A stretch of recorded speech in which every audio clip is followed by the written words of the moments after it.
Well, hello. This is first of many. I'm going to be composing live. Um, there'll be minimal talking, but I'll try and explain things as I go.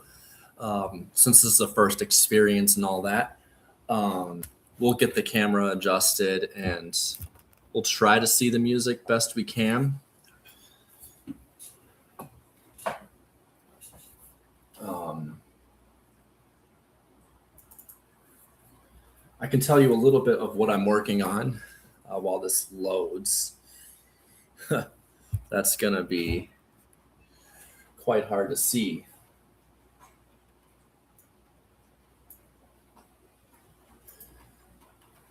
Um,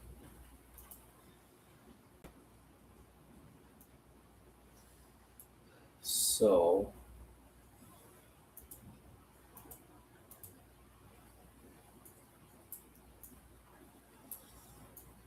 we're going to get the camera adjusted first.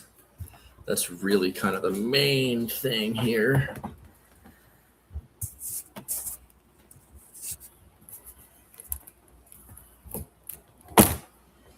Whew. Can hardly see the music, huh?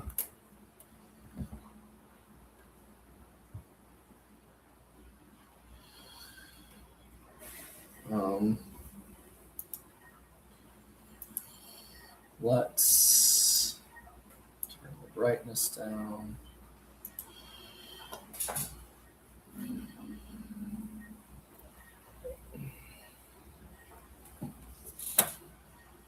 So,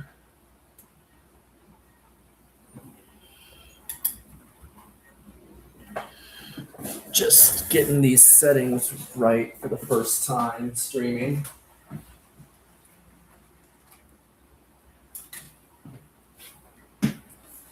That's better.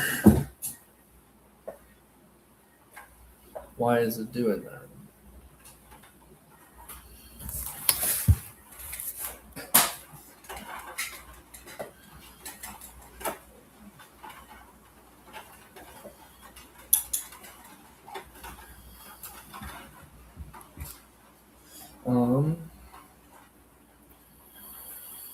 Just trying to get this figured out.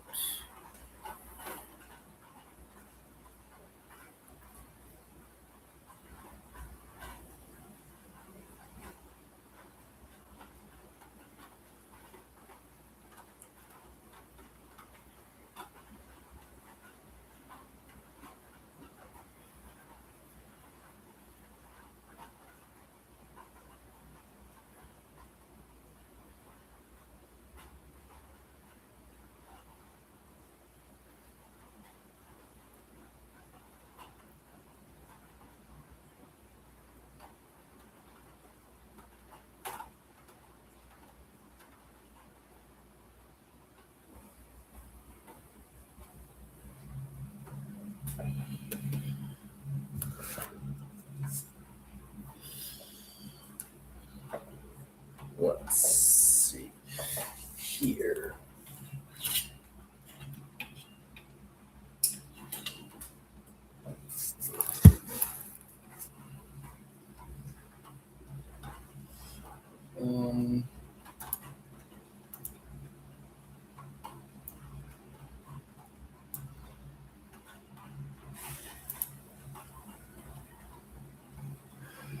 Wow.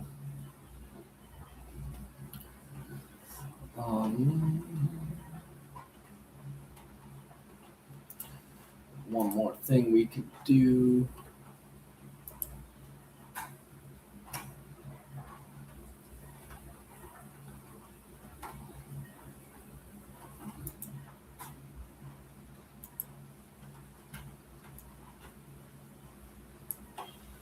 Let's try that.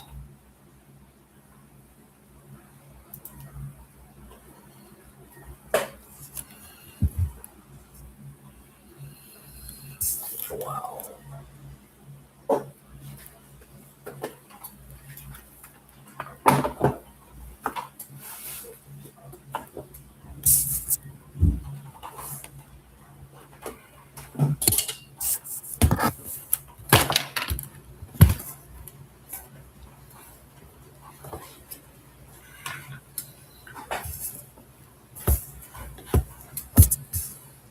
Yeah.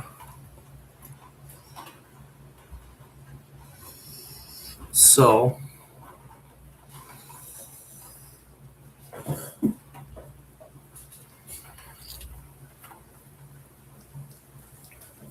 what we are going to be doing, really, as best as we can. I'll update the settings after next time, just getting a good test. Starting to pour rain, of course. Let's take a listen to what we have so far. And then I'll kind of explain what phosphorus is.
Okay.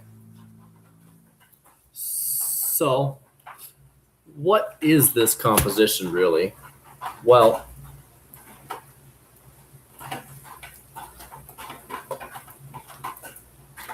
it's sort of a bridge between tonality and atonality. Like things react as a passing tone. That's kind of the challenge of this piece. Phosphorus in its, let's just adjust the camera here. There we go. Phosphorus itself is the 15th element. So I'm taking pitch integer notation and making the mass a composition. So the melody has to be pitch integer notation with using the numbers 30974. And my classification is just using C sharp as 0 and going all the way up through the notes themselves. So I started writing with the melody in this one, and that's really what I'm going to be doing on this one today. Is instead of like spending fine detail and fixing like transitions or just overall blending, I'm really just looking to get section by section filled out, so we have an end. Right now we're pretty unfinished, as you just heard. I did spend some time this morning kind of blending and like getting the idea of how it's all gonna really connect together. But I think as a first example, this is my 15th composition of Phosphorus. I'm sorry, of the Elemental series using Phosphorus. And let's jump in. So I know you can't see as well. I'm going to have to solve that problem. I just, on a whim, decided to go live today because why not? We get to do things. So B to C here is, I'll just kind of explain a few things because seeing it's hard. But B to C, we have a transfer. Most of the time it's been in the brass as kind of like the melody.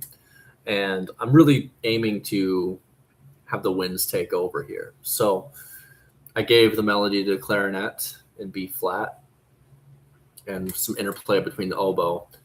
Right now, my strings are just kind of pedaling chords. There is a plan in the future to really up what the strings are doing. But for right now, we're just getting the structure down. So let's listen B to C just to kind of refresh ourselves.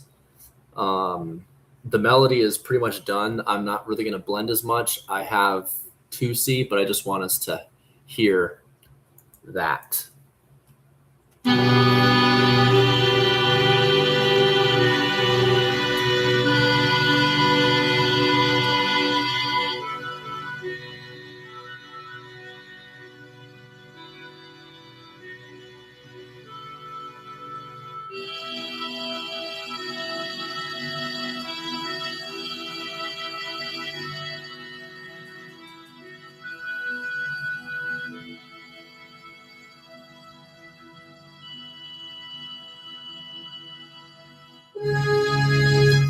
And yeah, one thing to notice, like definitely this, you can't really see it very well, but there's an E in the clarinet that's a high E that blends with the violins. Eventually that's going to have to be worked out because I might have to do some dynamic stuff with the violins to really make sure that that sings.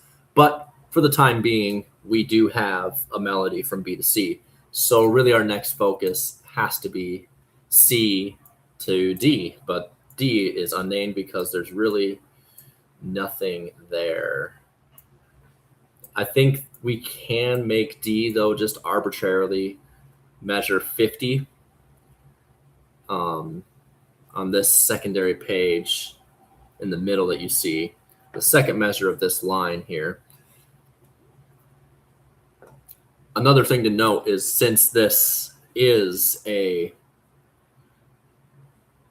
serial composition in some manner, I serialize the number of instruments as well. So meaning I made a choice really to pick 15 instruments, and violin section and cellos and all that. The sections themselves count as the instruments since it's built for full orchestra with the idea that an orchestra plays all these elements one day. So let's just make measure 50 the letter D that we've been searching for. Boom. Okay. So now our next job is to write from C to D. Now, looking back, we have the clarinet taking the melody in B. We have some shared eighth note figures. The melody from A is also the French horn. So they're going to be pretty popular, but I want to change it a little bit and give some variation. So I'm going to have the trumpet and French horn kind of sing together. But the trumpet is going to have to be a octave down because we do want to blend our orchestra. And also dynamically, we want them just below the French horn. I think creating depth is more important than having everyone singing together at once. The orange screen is a little difficult to see the red, but I don't think we're in the red here. We're going to turn this down to mezzo piano, and let's see how this sounds from here.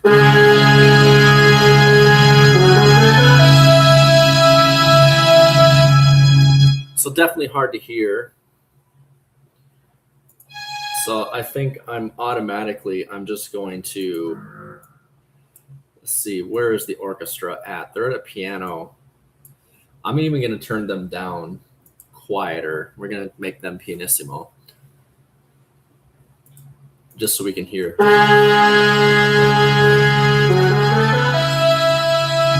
even that's a little loud. So we get that leading tone.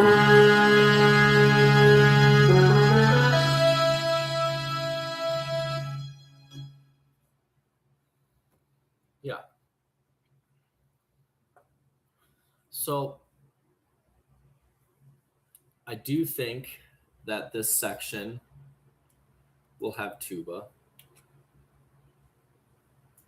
because we've kind of been avoiding writing for tuba at this point. Just, I like to balance things overall. So really just focusing on the melody first and all that. But we're going to just fill it up a little bit. And we're also going to give it to the bassoon. That's pretty low for the bassoon. So we are going to turn her up an octave. Yeah, that's better. Save your work. Always a good thing to do. Okay, so let's check the balance of this with the leading tone. It's pretty loud yet, but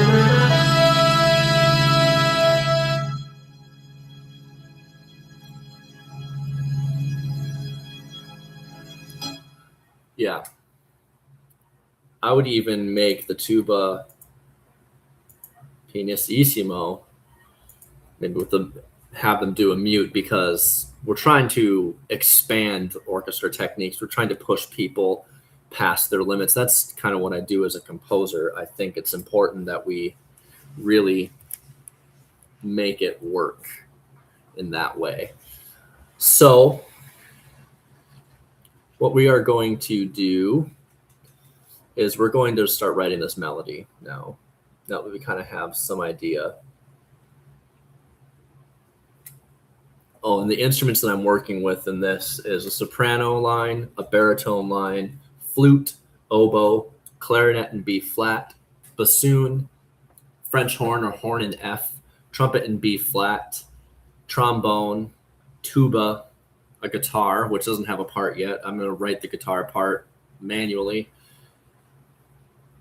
and play along with the whole orchestra score once it's written. Violins, 1 and 2. They're kind of split, but violins are one instrument. Violas, cellos, and contrabasses. So, enough talking. Let's write this melody. I'm going to put my head down and sing some melody here. But we're going to just listen to the French horn.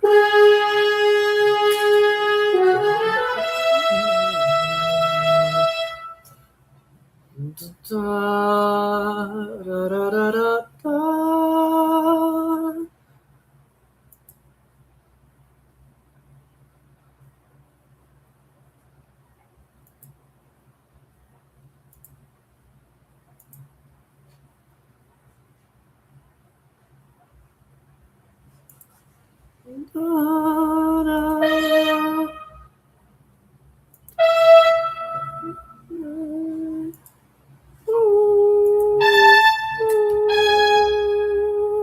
Let's see if that flat works. It might not, but we're just kind of experimenting here.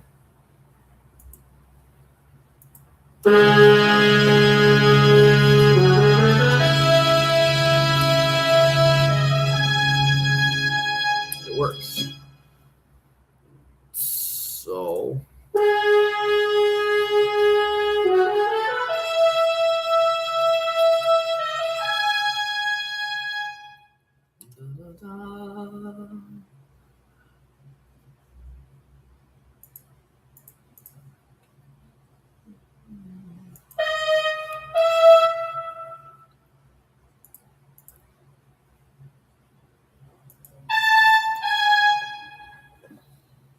it is pretty high for French horn.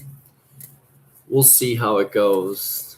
As a performer standpoint, the French horn has some limited capabilities, but if anything, I'll put it on mellophone or something where we can get really high. piece by piece, let's just listen to this melody. 3 measures and 1 long.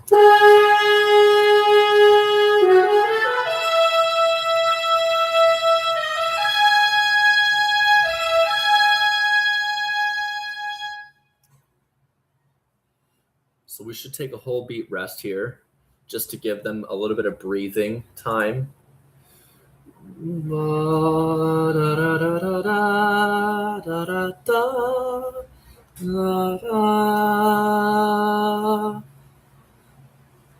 And let's do something fancy.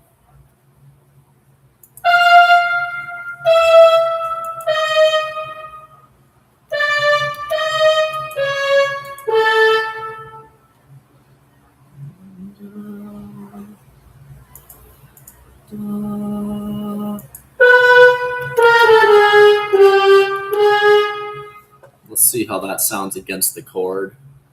And then we take a...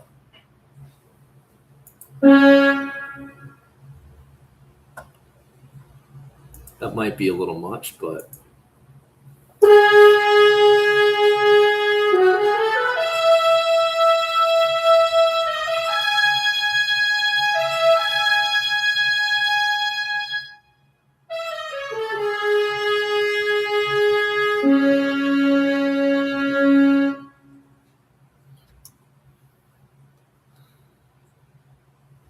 And let's make that a whole note.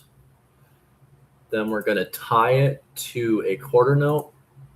It's my experience in orchestra. Like, you don't want to have harsh cutoffs unless you mean to, of course. You want to dovetail to the next kind of measure. Otherwise, you get very choppy and blocky music.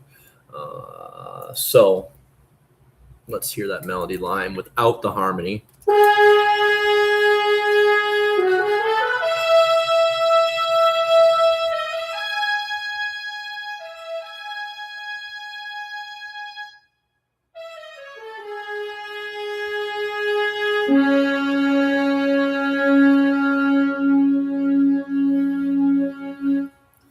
Yeah, and let's make it interesting. Let's have them really smack this.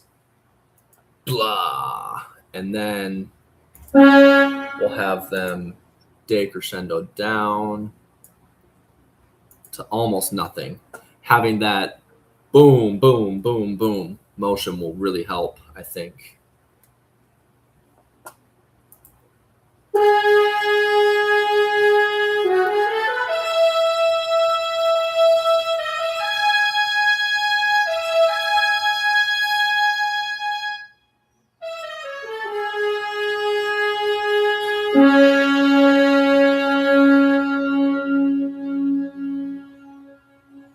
Yeah, already much better. And I think we can even give a little bit of this. Now, no, I think it's okay to shape the music a little bit as you're writing the melody, because it kind of gives you as the composer the sense of where you're kind of going. Especially like, since we have time, we can really milk this out. Okay, so as of right now, we have 3 beats left in this measure, and we have 3 full measures before we're at D. So I like to do in this composition is giving a little bit of a transitional kind of thing happening, because since we are dealing with different melodies and different themes, I think now is time to maybe repeat lightly a melody we had before. And that's the main melody. The main melody being 30.974. But if we break that down into what our music is, I just lost my notebook here. If we look for Phosphorus,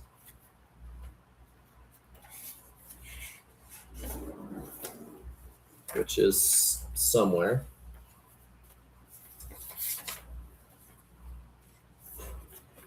Well, we'll just read the notes. How about that? We have a D, a C natural, a G natural, and an E. So those notes really make up kind of our scale. So this is the melody that I chose to write. And also I added 15 to the end to make a full 8 notes, which can help us for chording and all that stuff. So we're going to copy this melody and we're going to try and fit it in here. But if it doesn't fit, we could transpose.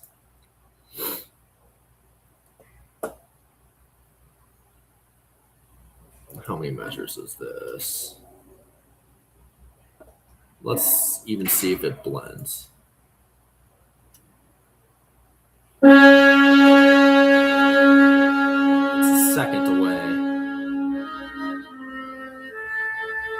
It does blend. So even more, I'm going to give this to be a half note because it does blend so well. Let's take it from here.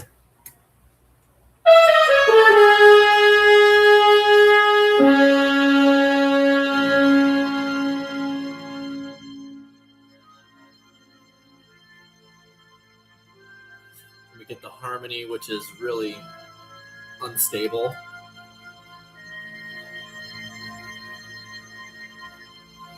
Okay, I think I want the trumpet to take that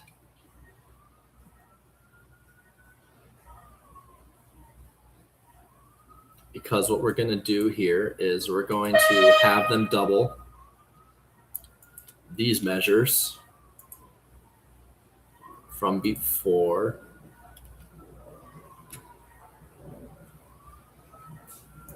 Again, an octave down, so we're blending the orchestra and thinking.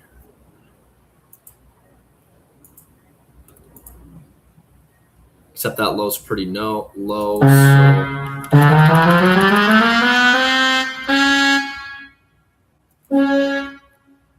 So we'll give it up a little bit. And then we're going to tie this to a dotted half note so we can give them a breath. I'm actually going to lock these measures real quick. Even if I unlock them at some point, and I know you can't really see that, it's all the way over on this screen now. Well, just bear with me on getting it right. This is the first live stream and I just did it on a whim, so we'll get all of it figured out. But let's listen from here. So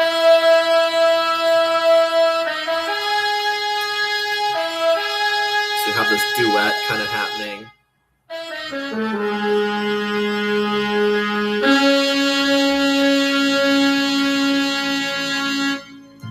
A little unbalanced.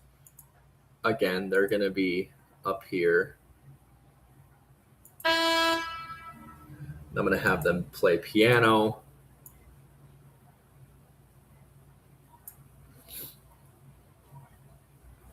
And even still, the mezzo piano, I'm going to have it go to double piano or pianissimo. Just for balance, we'll see.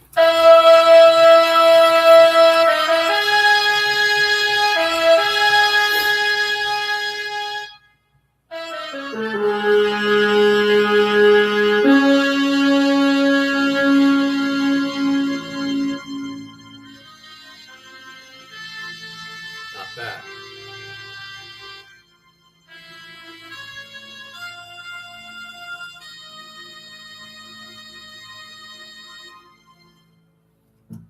And I'm hearing in my head that this figure Da da da da needs to happen to kind of help dovetail.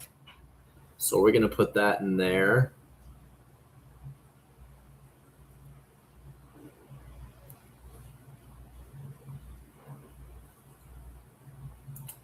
And maybe even in the French horn so we can get to that next section cleanly. Let's take a listen.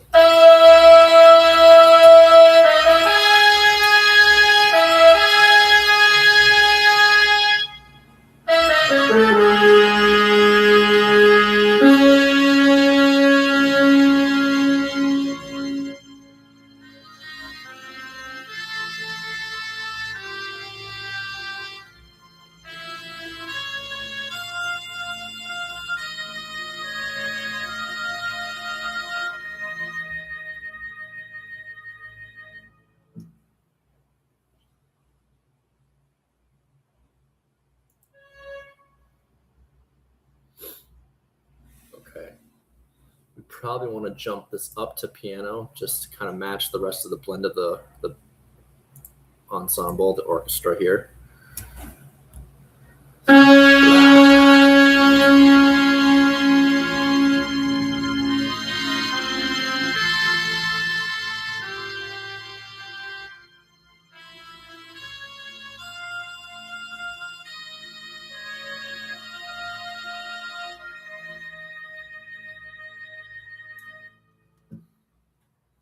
So what's going to happen here at D is we're going to have some chording happening that I think is going to be really effective. I just want to find Phosphorus for real here.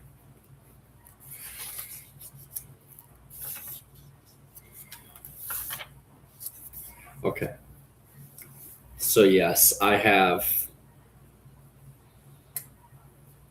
the chords are following because I've made the chords based on the pitch integer notation. We have a D sharp major to a C minor over E flat, A major over E, G major, E minor over G, a C sharp minor over G, and an F over an A. So we need to kind of figure out some new chords here. Well, I think D is a good time to start a development phase. We want some motion. So I'm going to give something I like to do as a composer for motion is give the violin some and maybe we're going to vary the violas to be just an off of a 16th so you get the or percussionist in nature. I have to make things a little bit interesting. So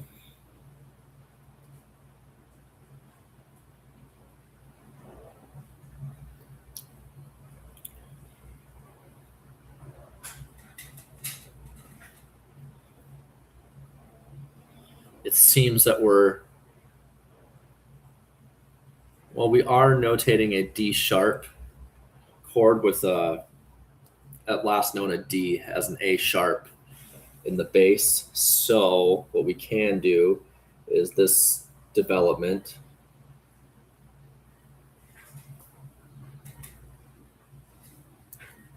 I didn't even realize development starts at D.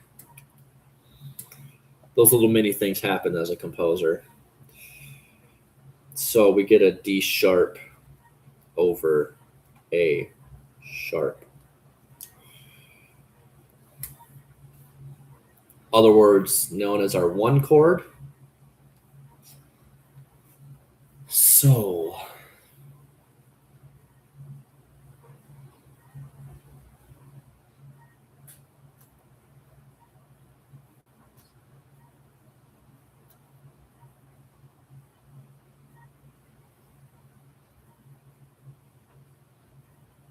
have to be careful using this E because it's a minor 5 rather than a major 5. So we don't really, it'll sound kind of ugly since just like right there's a little bit of nastiness. It's a second away. So we have to kind of be smart about that. especially our 3 chord as well, because it's an A major against an A sharp. So a D sharp major chord is not going to be happy about that.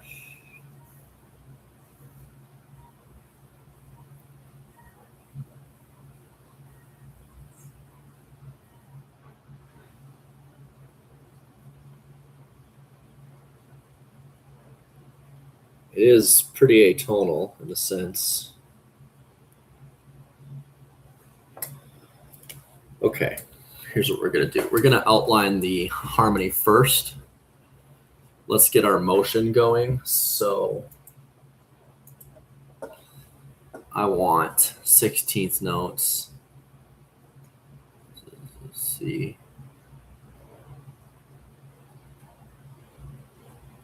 Let's go up to D.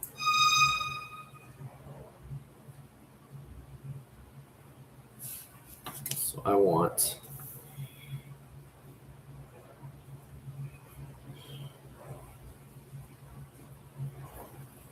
just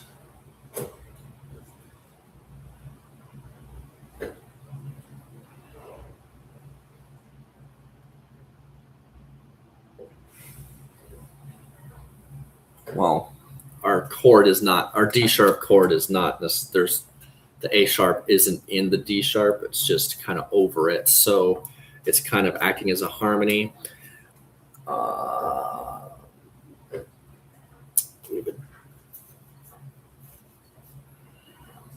Again, it has like a second to the G sharp away. So let's just try it.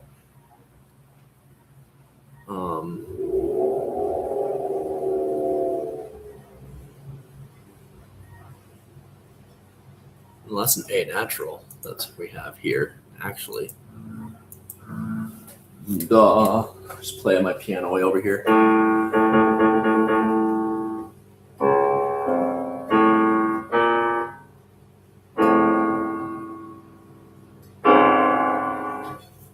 So what we can do is we're going to take away this tie, and we're going to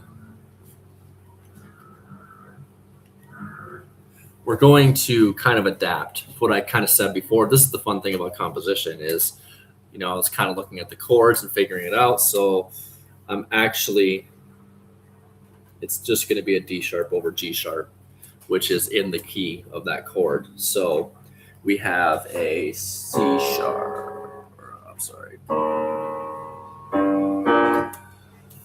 don't know what I'm talking about, apparently. My brain is all wacky doodle.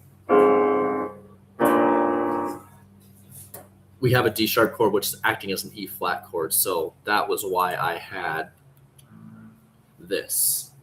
So again, the fun part about composition, almost just talked myself out of something cool. So we got that A sharp, otherwise B flat, acting with that G. So this changes things. Let's see.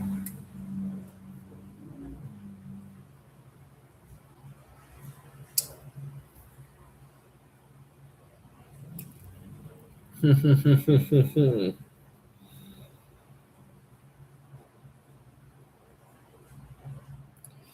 sharp D.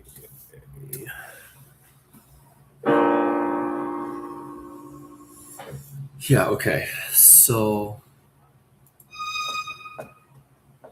let's G sharp.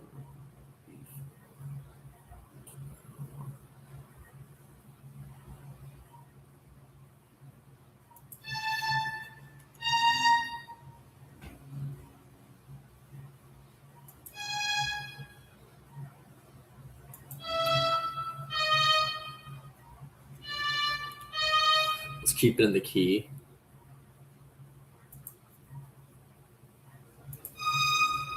Just gonna make an articulation real quick.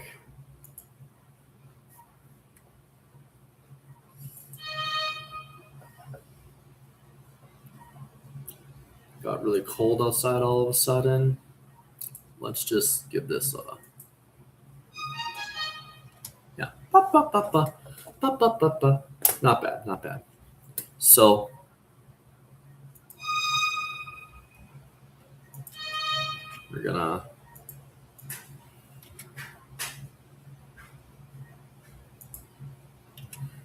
copy and paste. Okay, so now we have this little line here going. Not bad, not bad, not bad. Okay. Now for the violas, I'm going to make a 16th note rest, and I'm just gonna copy and paste this on the off 16th note.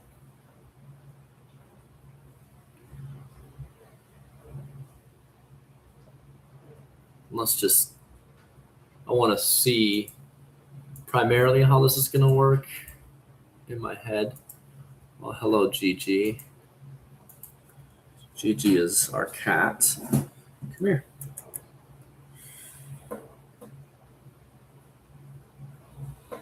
Me and my partner's cat. It's her cat, technically. She's had her for 6 years. Are you shy? Hello, little one. She often accompanies me while I'm composing or screams at me for food, either one.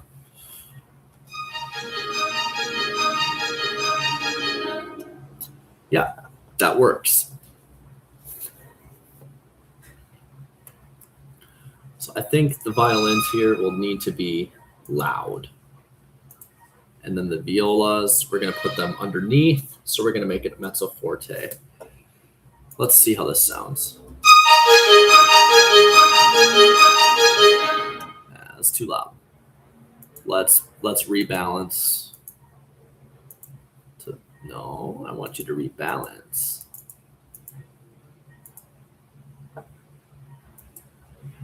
Okay, now let's try.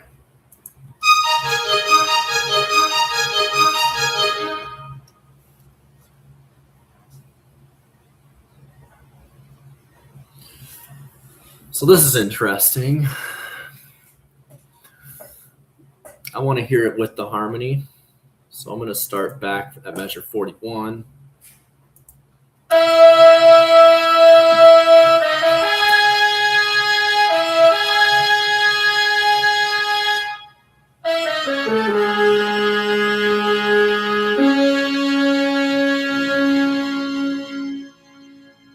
It's a good chord.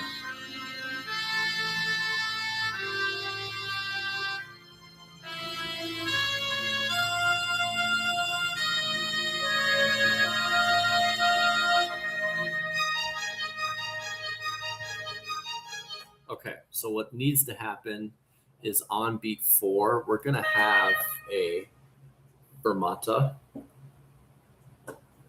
So let's search for that.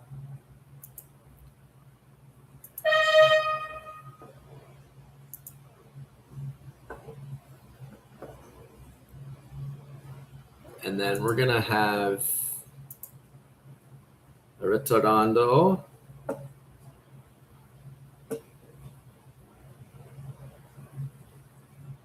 Start here.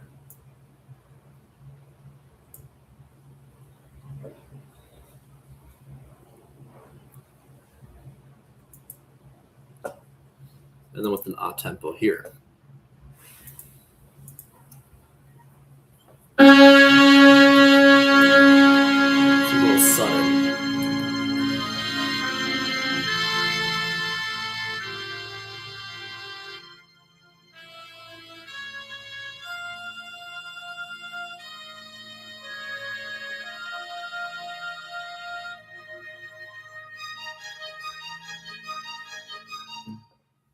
I think instead of having it tie,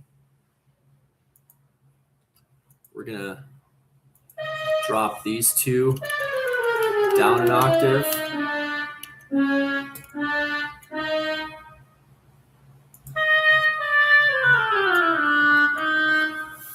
To give that feeling.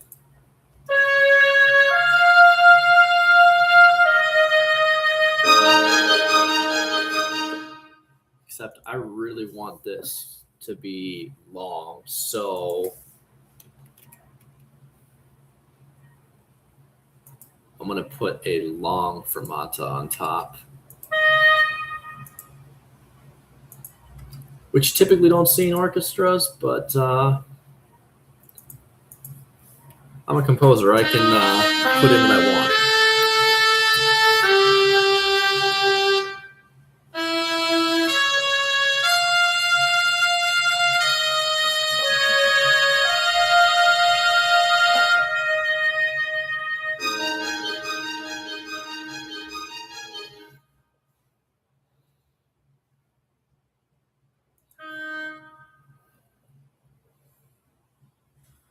Oh, let the one.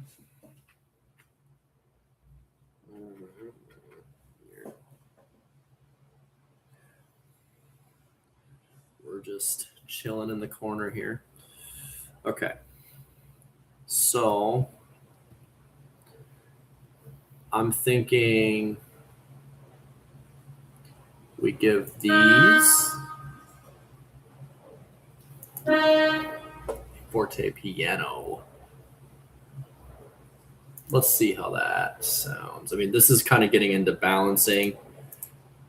So we're just gonna move on from this if this doesn't work.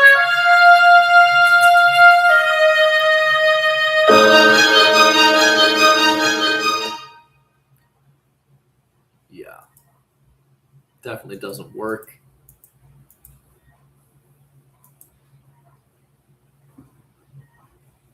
So we're just gonna delete that real quick. Now, thing is it's kind of cold, so I'm gonna play what we have from this A section so you can kind of hear what's happening. I'll give the melody beforehand so we can kind of hear that too.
Thinking about it, we could just take all of that out. But the perfectionist in me wants to just fix it now, but we'll move on.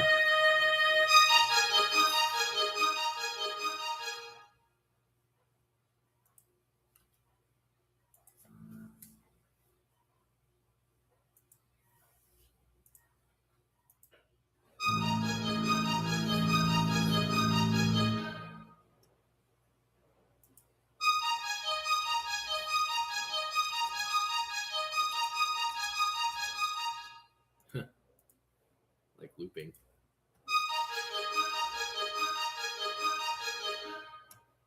Okay.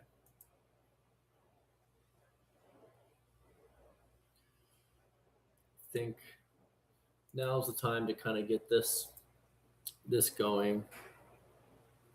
Let's spend some extra time just on that whole dealio. So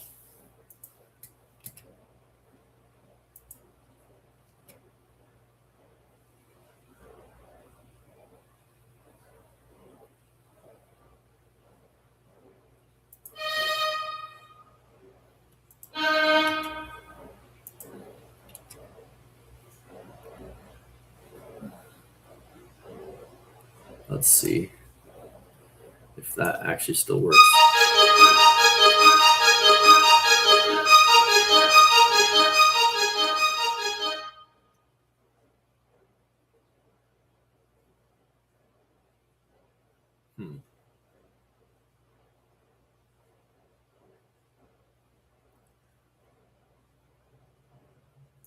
I think that is cool and all, but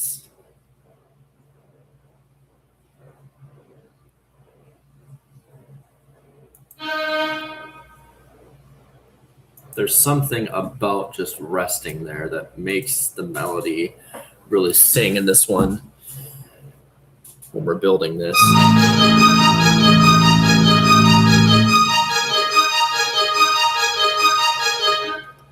I think we can just keep repeating that figure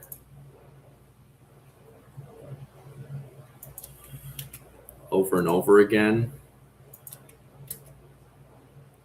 Up, up, up, up, up, up, up, up, up, up, up, up.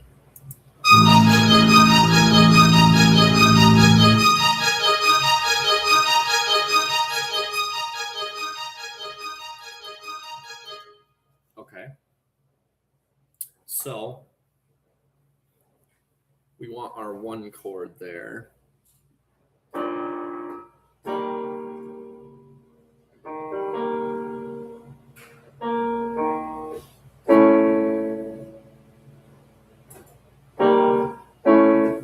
Let's do the John Williams thing.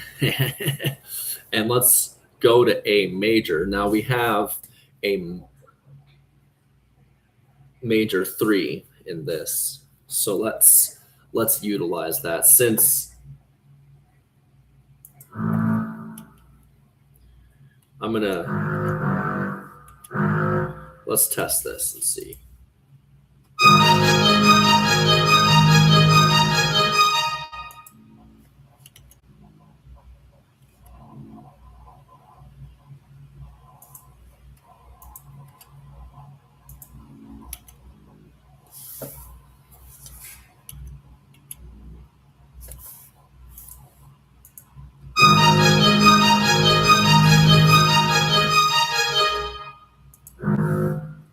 So we're just gonna tie these notes together. Same in the tuba.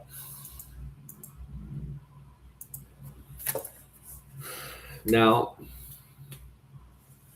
I want us to not modulate, but we're gonna maybe prepare for that. But this is weird. This is the thing about this composition, is like, you can't really modulate because we have a set number of rules for our actual notes. So what we can do is kind of formulate the chord changes to make it seem like we're in a different section. So A major, we got an A, C sharp, E.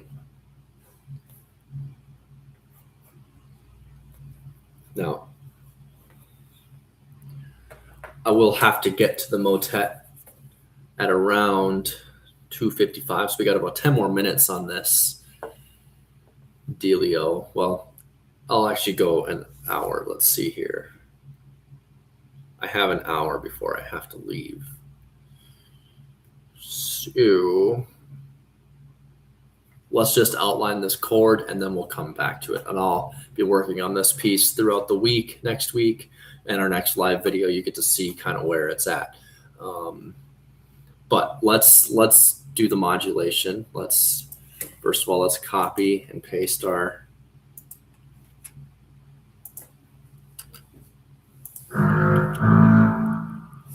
so we kind of get that A.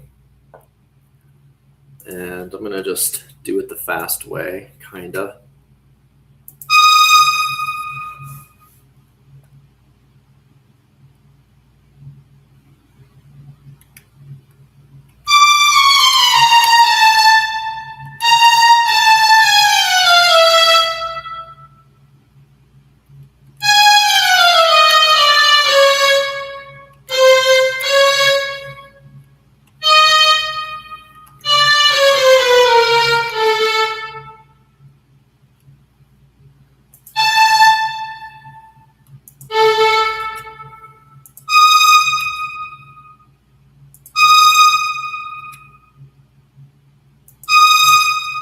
Okay.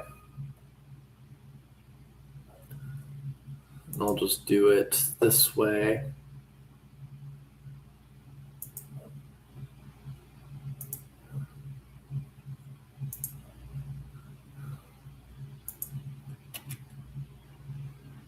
Start it here. Copy these two measures and put it like, oops, it did the thing where I paste. Oh, right. The violas need to be taken down an octave because we don't want too many things in the same register. That just kind of is bad practice. So let's do it this way.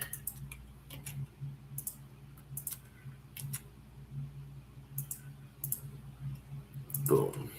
Okay. So there we go. We have this. Oops. Let's start from D.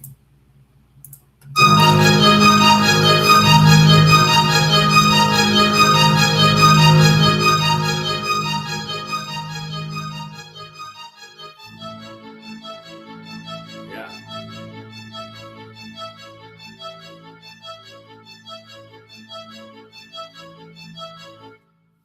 So I guess really the next steps for this one is figure out the harmony. Since this is a brand new section and I kind of just decided right now that it was going to be kind of a newer section, we'll figure out that melody and everything. Like I write kind of very sporadically. Like I need the harmony to really hear the melody in my head. Just makes it easier for me as a composer. Unlike Mozart, I cannot just have the entire orchestration in my head and just copy it down. I wish, but I can follow part writing. So let's listen to it all as of right now. We did some work. We did some melodic work from C to D. This process takes a while. But yes, I will spend time fleshing this out and getting further into the work. But let's take a listen in its entirety. What we have so far. Beginning to 6 measures into D.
I do like this clarinet line.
And that's how we take stagnance to something with energy. And I think, we've developed a section really well. There's some balance issues that we can figure out over the week, but I think primarily this is a lot more filled out than it was.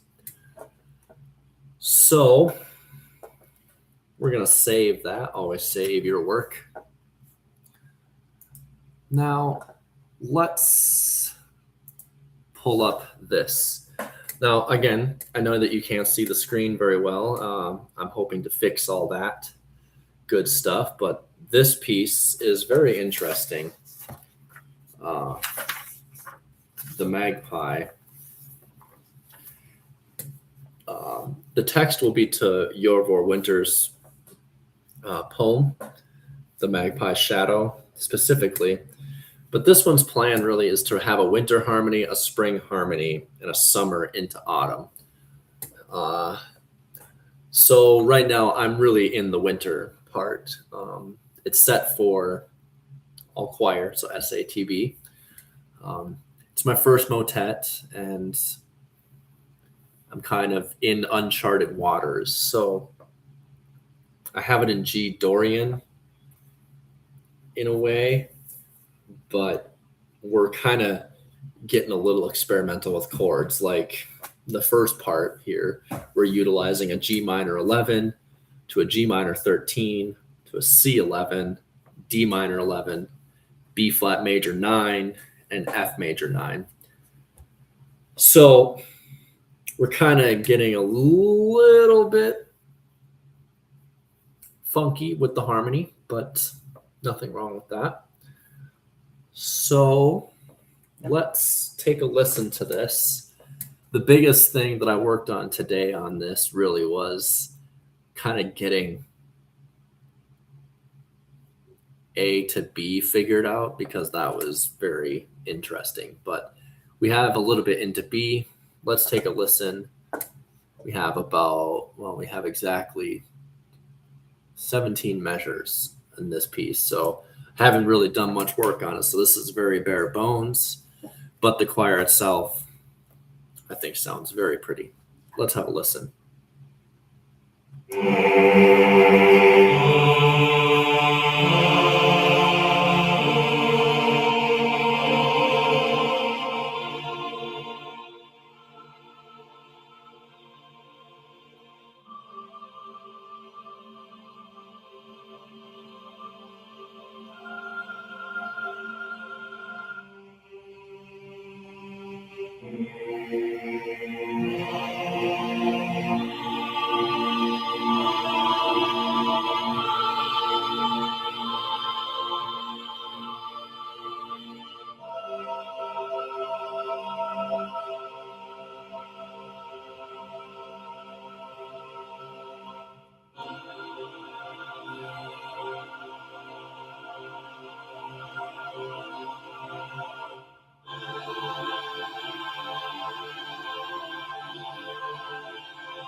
Okay, so what we're about to do now is I'm going to put the retrograde part in. I started the retrograde part here right at B, pick up to B, of course.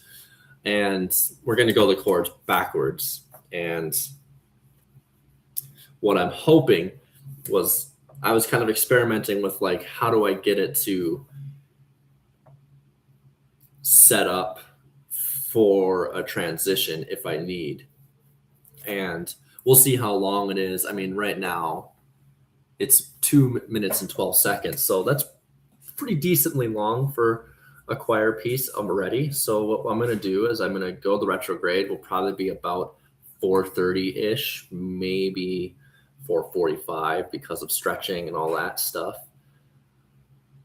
But we're going to retrograde the melody, and that puts us back at G, which sets us up for the spring, which is the 5 of G. So then that D major 9 will feel a little more intentional rather than a second away and very gross, because we want spring to almost feel like a blooming. So let's just start plugging things in here. So I did this much. So which means this is the next chord. Let's just take a look. So we got a G. I'm sorry, a B flat. Then we have an F. We have a D.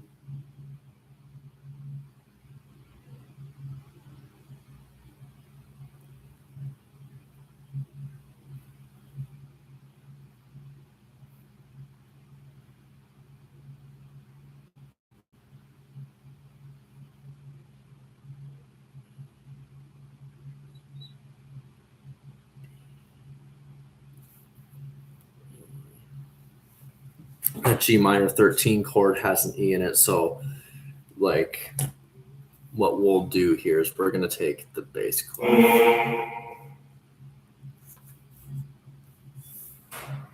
It goes all the way to here before the next chord happens. So measure 4 to 6.5, like 6 3/4 really.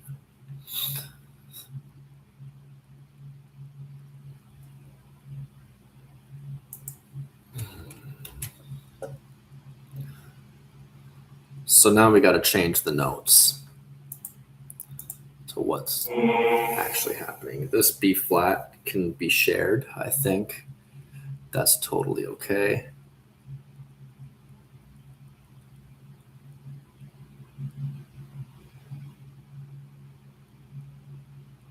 Unless I want to follow suit with what it is. And I could do a D. Then this is up to a B flat. That's pretty high for basses, but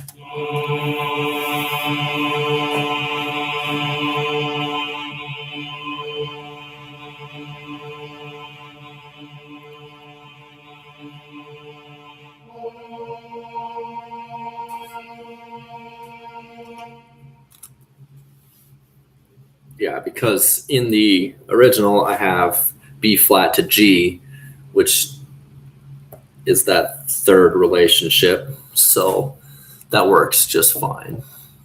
Okay. Let's take the next line.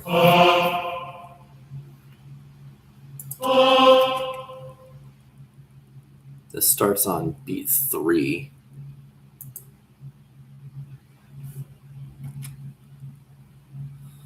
So that's an F.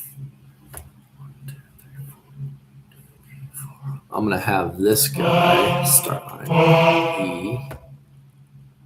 That's a D.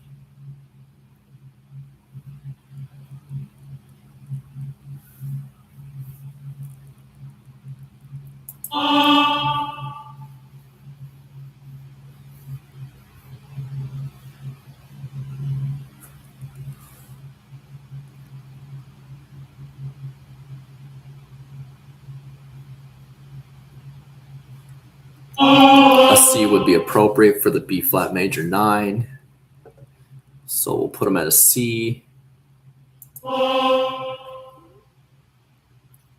over here we have them on the C. So maybe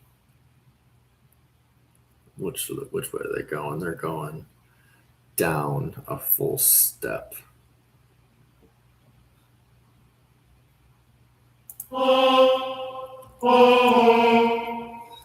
A B flat. Let's have them sing an A just because we want that relation. That 9, especially in the tenor line, could be nice. Let's just listen to what we have there. A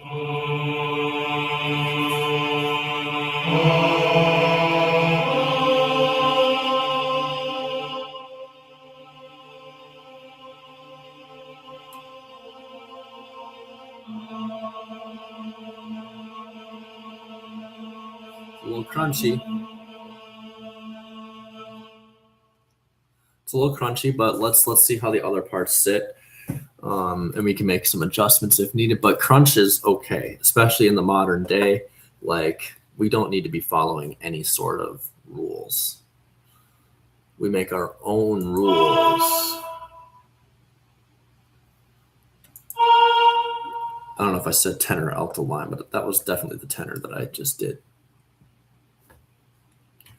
Now we're doing the alto. Okay. Let's put this guy down a step.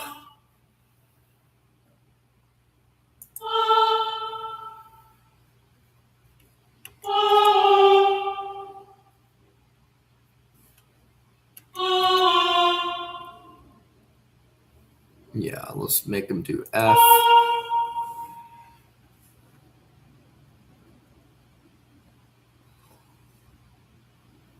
And maybe having them stay on D is okay since it's the 5th of the chord, and we might need that because of the crunchiness. Let's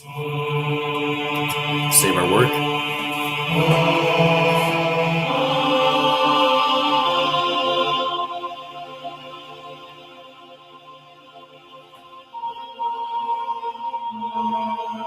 Yeah, that opens it up nicely, and I think is appropriate, especially since we want this flowing kind of feel. Okay, now the soprano line.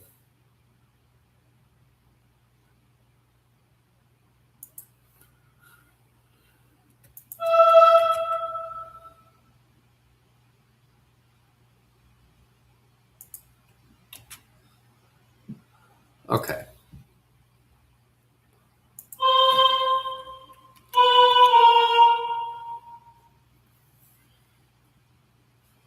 I think I can get a little bit creative here and actually have them stay in the C. That way the D is the 3rd, and that E we can make an F. So that's the 5th of the chord. Let's save our work.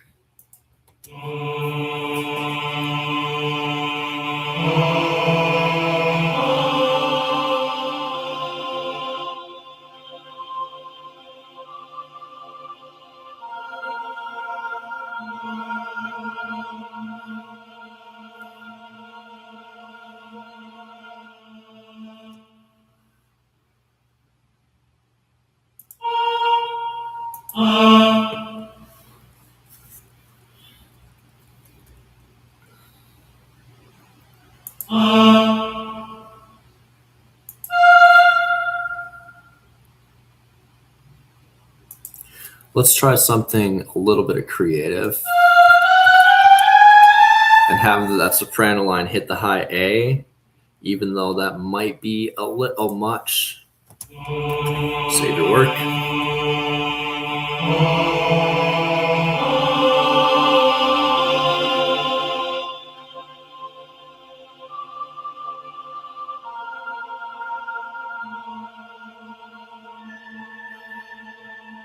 Yeah, I think that works very well because you're allowing the tension to actually kind of have a breath in the music. Like the tension was good with that previous voicing, but it just kind of lingered on it too long. And I think really when we push the sopranos up to that A and it matches the tenors, it really makes the work kind of sing. Okay, I digress. Let's take a look at this next chord. So now we have a D minor 11 that we're going to want to space out. So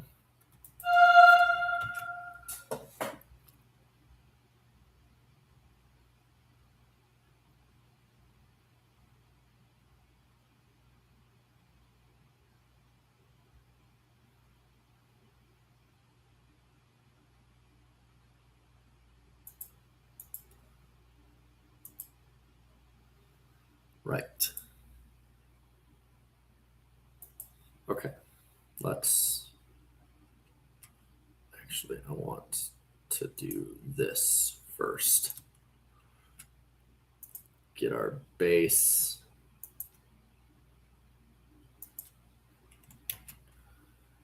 Bass first is a lot easier.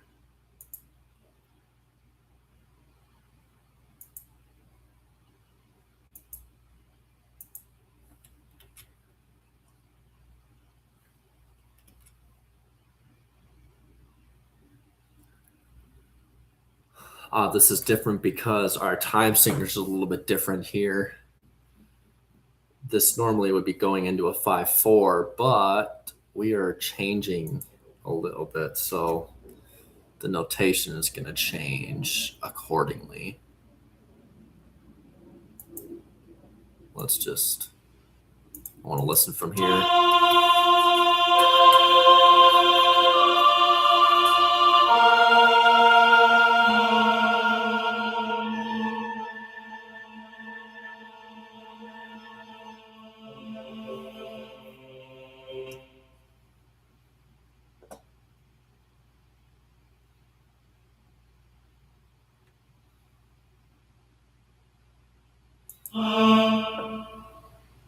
Let's change that to a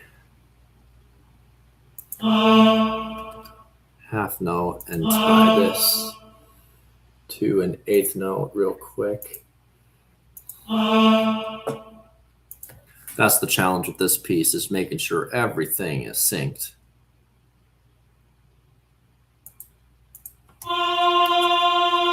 Save the work.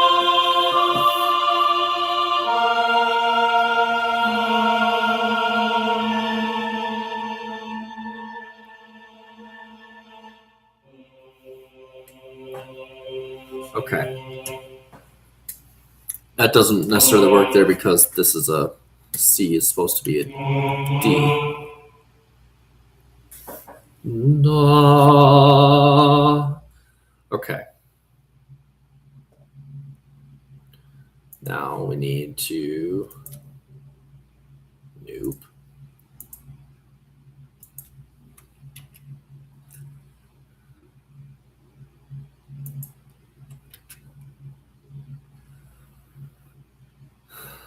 So I have that as the 5.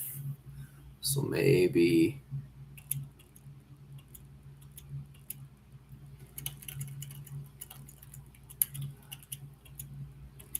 I don't know, singing that A is pretty tough for them.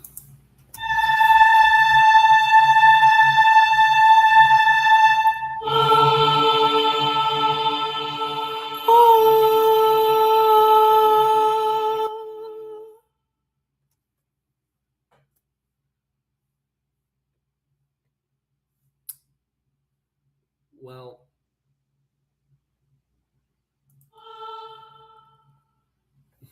we're going to have to adjust that. Let's make them hit the E instead.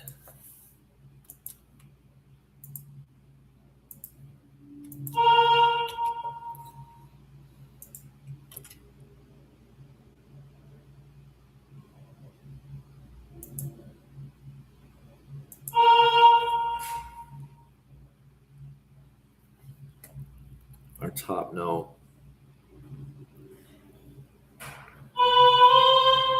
can be C, and these guys can be the F.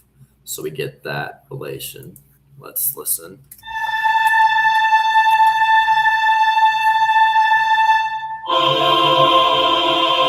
Sounds pretty good. Okay. Final chord or note to put in here.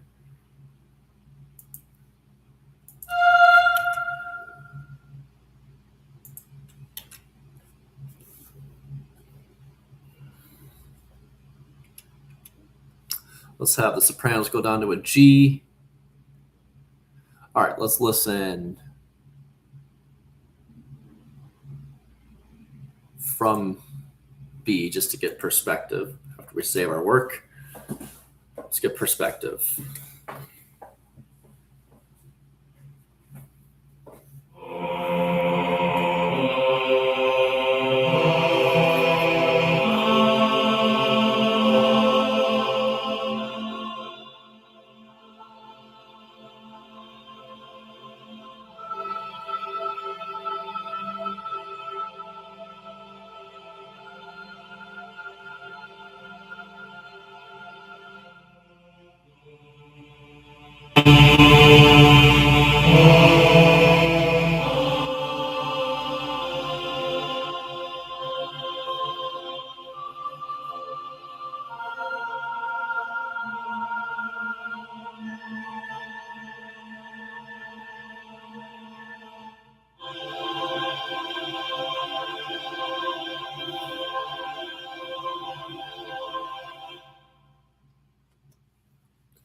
Okay.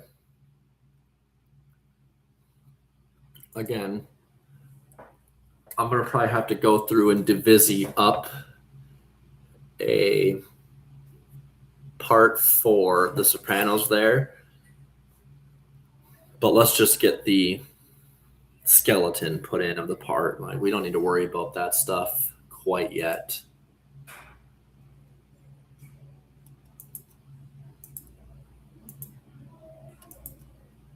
No, I want this and this. So we're going to copy this. I need to remember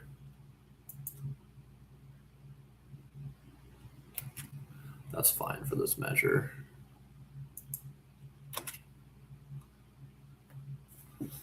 Again, we're fighting with the time signature here, so that's a little bit different, which makes its own cool thing. So I think that's why we kind of got a little bit of weirdness happening over here. But again, we'll figure out that balance. We're now on the C11 chord. Let's put them down because I don't want to raise our timbre too high. I want to start kind of coming down to a finale moment here. So especially for like this piece isn't about like a movement. It's just kind of about parts put together. So rather than thinking about each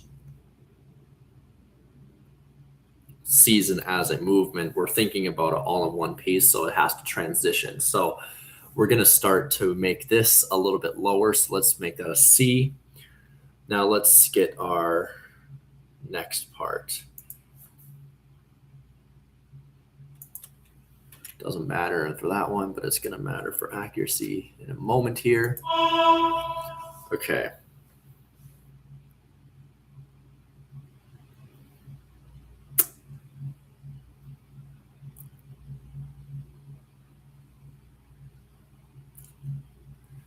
That is a weird note. Let's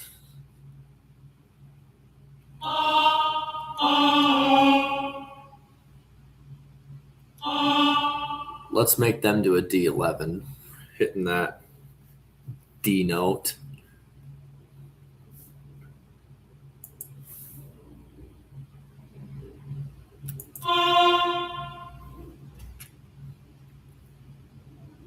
Okay. this part has 2, so we have a C and a D. Let's make an E.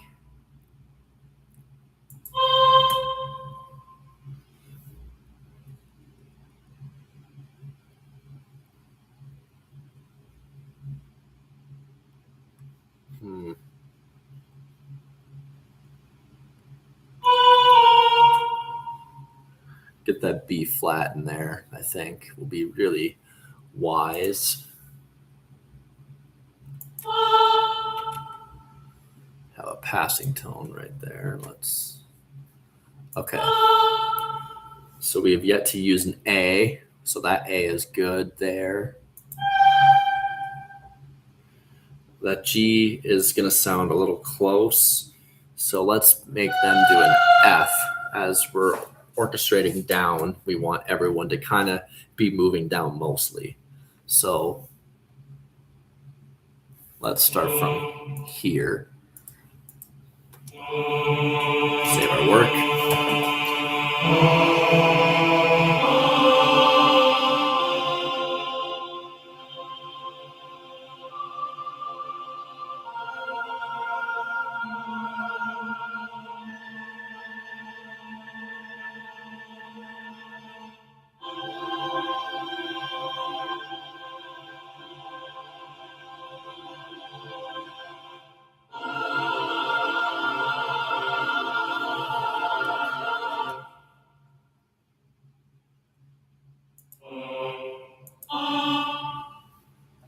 That C to D right there is pretty close, so I'm going to move them actually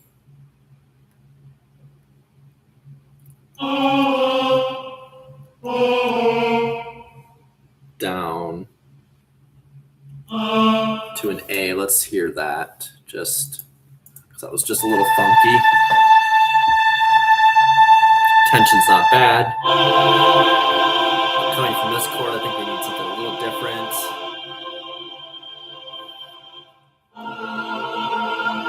That's better because that A helps kind of support that C a little bit more and like brings the 11 quality out, I think, just a little bit more than the past example there. Save our work. Okay.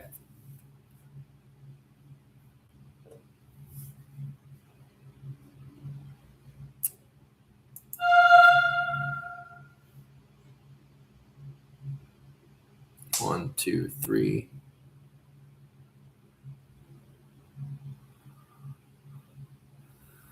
So now we can go top down because things switch on us.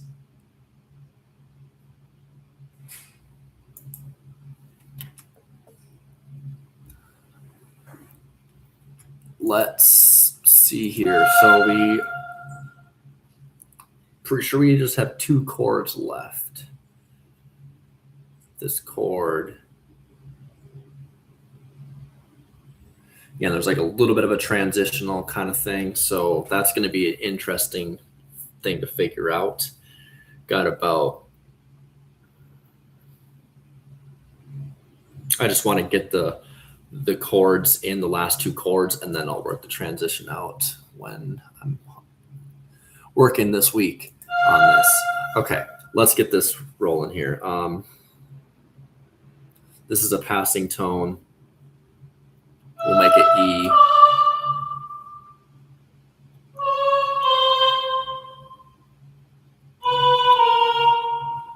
Get that B flat.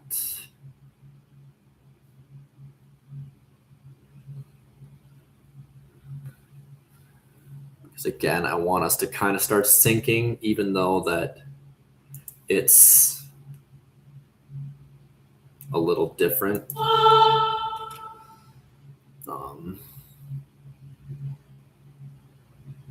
So that starts a beat later, so I'm actually going to put a quarter note rest here. And now we can let them, let's sync it.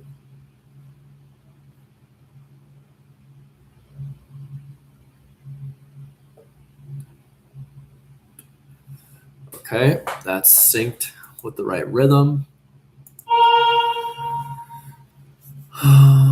So we want more of a G.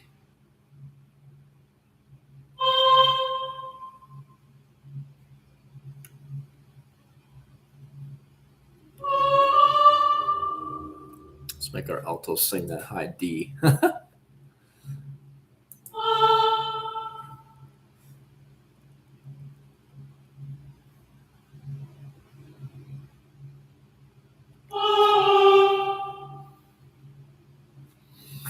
Ending on a G there. So already we got this feeling.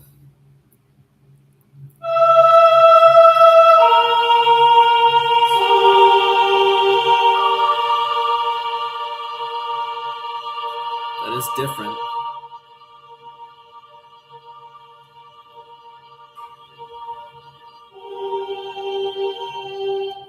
Yeah, that's different.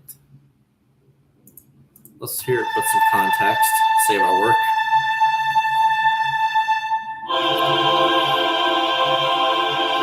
That's quite a harsh interval, but it could work. Let's see. Atonality's not bad.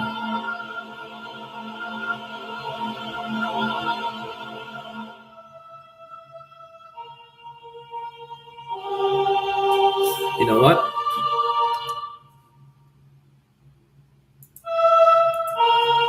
Let's change this note. We have an A in here. I want to hear that with the chording.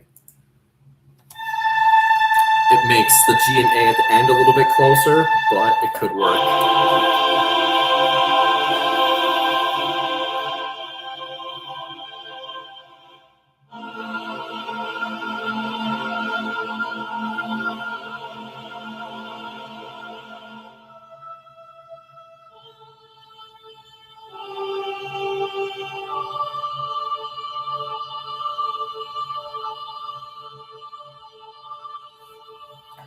Alternatively, we can kind of change this a little bit to make it work for us. Maybe that'll work better.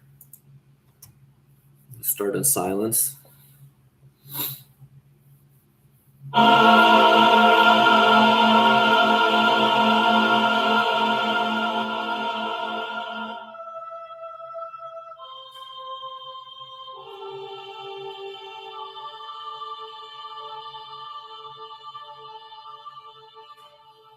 Not bad, not bad. Okay, I'm happy with that. So let's move to this. We're going to, wow.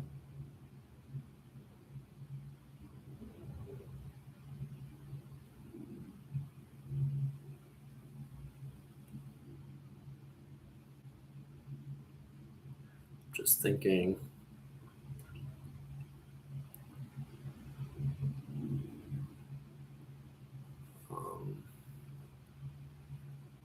I did take this, so let's take up to here. So we want this to start on beat 4 of this. So let's do that.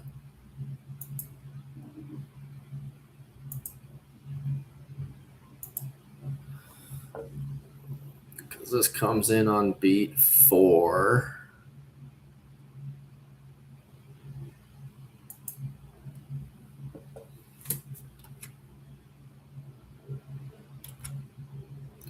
Let's actually copy what we need to copy.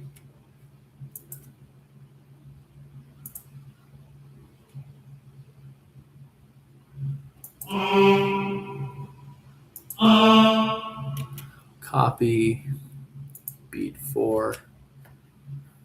Okay. Now we can change the notes according to our chord.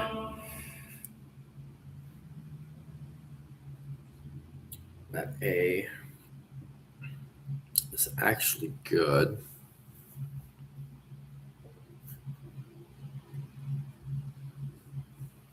F is actually good. The G is actually good. We might not have to change it at all. Let's see. I'm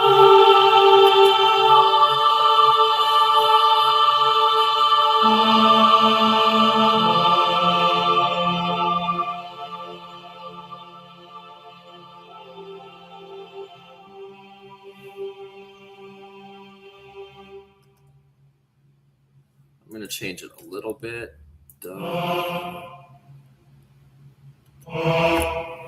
Hit that E maybe. So we get that 13 low.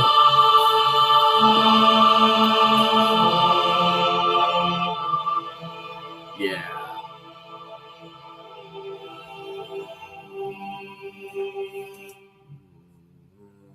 And then this G can be, first one, that could be a half note. We don't need that to be tied. And F. I think going back to that F will help lighten it up a little bit and not be so jarring.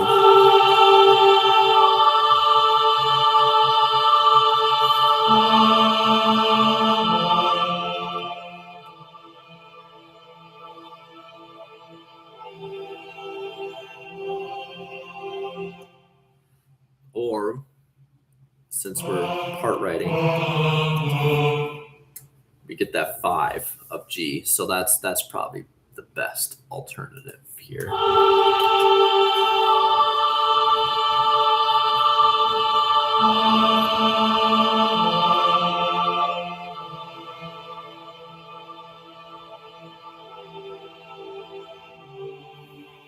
Yeah.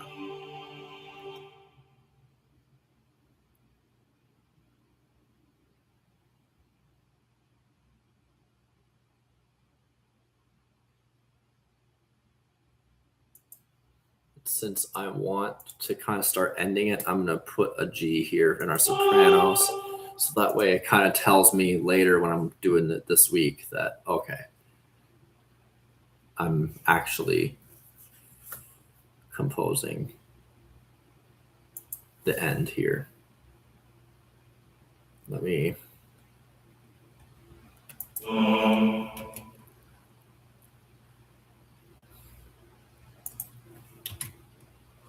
Okay.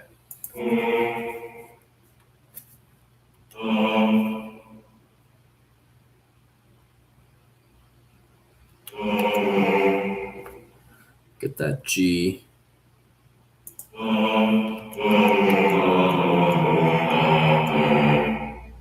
Get that low D down there. Let's see how that sounds.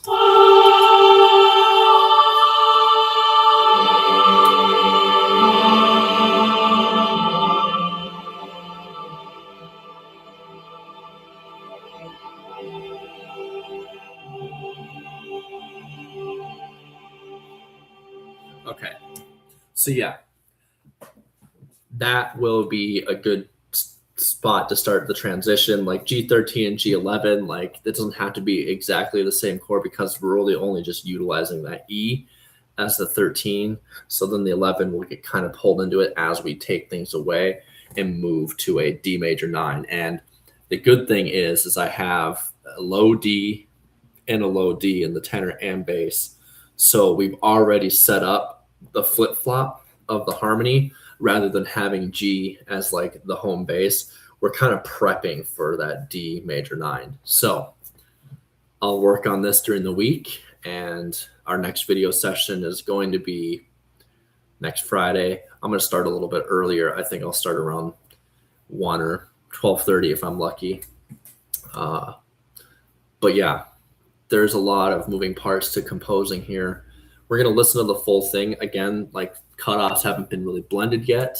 So we'll just listen to what we have in total, and then it'll be really time for us to be done. This was a very cool first experience for me. I hope you enjoy watching after, and you kind of get to see an insight to my compositional world and how I hear harmony and how I approach writing music for various instruments. But let's take a listen one last time, and then we'll say goodbye. From the top, the Magpie. The Magpie. Woo!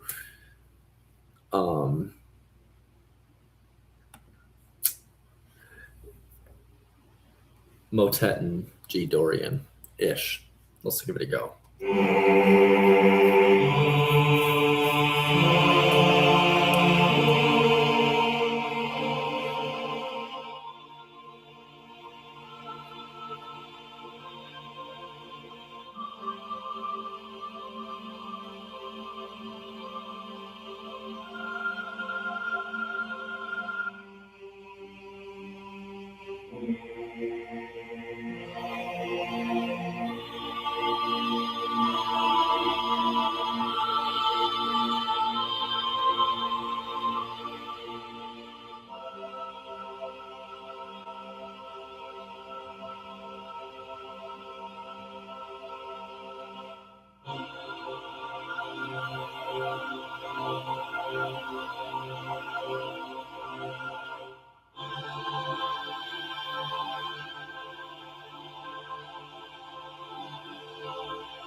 So we've extended the music about a minute and 10 seconds, or yeah, just a minute, just shy of a minute, actually, 55 seconds. But who's counting? I am. So yes, there will be more blending in this piece. Of course, there's no dynamics really. There's just a couple piano things. I think we can safely say that we got to see. Like we're about 2 measures away from C, really. Added here, 25, 26, 28, measure 28. But yeah, so I'll work on this during the week. And again, thanks for watching and thanks for supporting my music. This was a great experience. If you have any questions, please leave a comment. If you have any comments, obviously leave it in the comments. So I'm bad at the social media thing, but we're getting better all the time. Thanks for tuning in and have a fantastic day.